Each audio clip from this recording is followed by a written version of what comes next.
হরে কৃষ্ণ। প্রিয় দর্শক, আজকে আলোচ্য বিষয় হলো লক্ষ্মী দেবী কার কন্যা, তিনি কোথা থেকে উৎপত্তি হয়েছে। শাস্ত্র সিদ্ধান্ত অনুসারে তিনি কি পুরুষে ঔরসে সৃষ্টি হয়েছেন? এ নিয়ে আজকে আপনার সম্মুখে রেফারেন্স সহকারে তুলে ধরবো। আপনারা ভালো করে জানেন, যাবতীয় ভিডিও আপনার সম্মুখে উপস্থাপন করছি শাস্ত্র রেফারেন্স সহকারে, কারণ রেফারেন্সই একমাত্র প্রামাণ্য বলে আমি মনে করি বা গ্রহণযোগ্য বলে মনে করি। তো বেশি কথা না বলে আলোচ্য বিষয়ে আমরা ফিরে আসি, এবং যারা আমার ভিডিওটি নতুন দেখছেন তারা অবশ্যই চ্যানেলটি সাবস্ক্রাইব করবেন এবং আপনাদের মন্তব্য অবশ্যই কমেন্ট করে জানাবেন, এবং নিত্য নতুন ভিডিও আপনার সঙ্গে উপস্থাপন করব যাতে আপনারা প্রথমে নোটিফিকেশন পেয়ে যাবেন।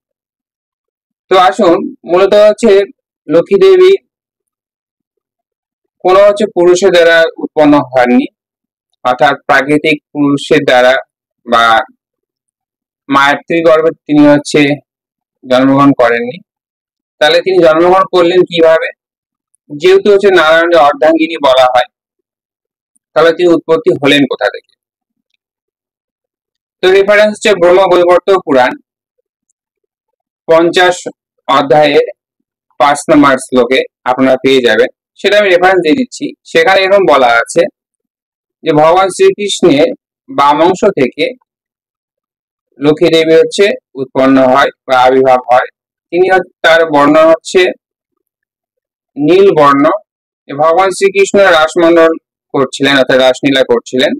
সেই সময় মধ্যভাগে এক অপূর্ব শ্যামবর্ণ কন্যা আবির্ভাব হন। সেই কন্যার নামই লক্ষ্মী দেবী। তবে তার মুখ কোটি চন্দ্রের সমান এবং তার দৃষ্টি পদ্মের মতো মনোহর। মনোহর মানে যা কেউ দর্শন করলে তার মনকে মোহিত করে নেয়, মনোহর। তিনি কোন জননীর গর্ভজাত নন, তিনি স্বয়ম্ভূর স্বরূপিণী। স্বয়ম্ভূর স্বরূপিণী বলা হয়েছে কেন? তিনি স্বয়ম্ভূ থেকে উৎপন্ন হয়েছে।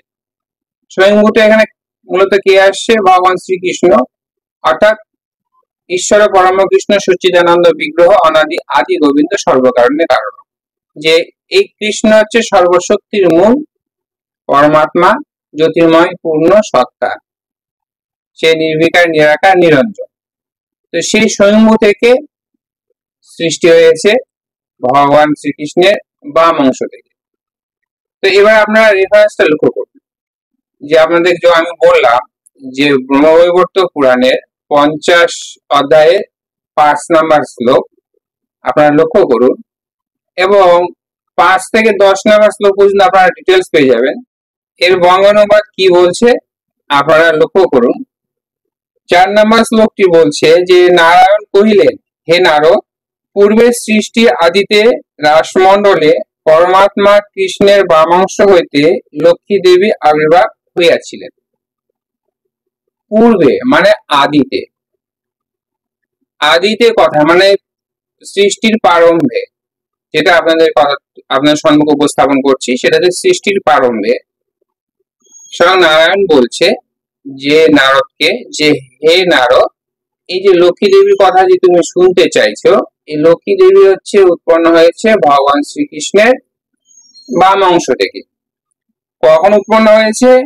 যখন সেই রাসমণ্ডলে সৃষ্টি হয়েছিল, অর্থাৎ আদিতে। পূর্বের সৃষ্টির আদিতে রাসমণ্ডলে পরমাত্মা কৃষ্ণের বাম অংশ থেকে লক্ষ্মী দেবী আবির্ভাব হয়েছে।